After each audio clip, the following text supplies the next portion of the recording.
Rich Mama here.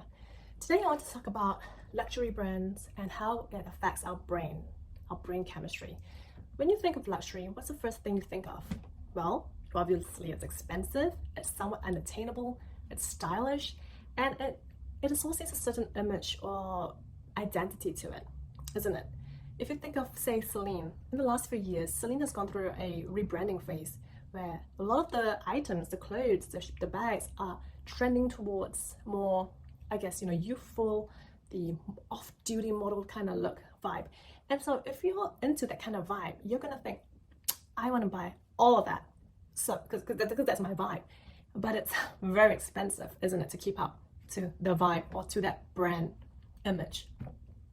Now, I'm not saying luxury is evil by all means. It certainly is not. But when it starts controlling us, when our mind plays trick on us, going, well, you kind of need it because it's, if you associate yourself to it, it's who you are. You're that cool chick that wears this and that, or you're that stylish mom, or you're that stylish girlfriend, whatever. It gets tricky to maintain, and I can assure you that it can become very expensive.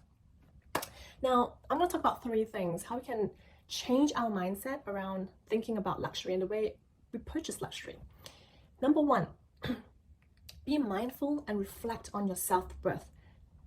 Right? Do you really need to buy that new pair of Jimmy Choos or that new Chanel bag to keep up? Like, who are you trying to impress? And I'm not saying that it's wrong. Please don't get me wrong here. What I'm saying is that if you start associating designer goods to self-worth, that's when you really need to sit down and reflect. Is that truly your self-worth? Number 2, start planning ahead and put money aside. Budget. I know budget doesn't get a good rap. People hate the word budget, but the truth is, it's going to liberate you, and it's more of a mindset thing than anything else, because you're going to organize your mind to thinking, okay, this is how much I earn. I'm going to put aside this much to my savings, and I'm going to put aside this much for my retirement / investments, etc.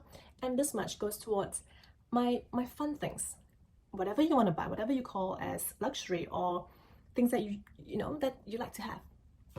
So I will talk a bit more about that in my next video, about budgeting and how you can budget, basically. That was number 2.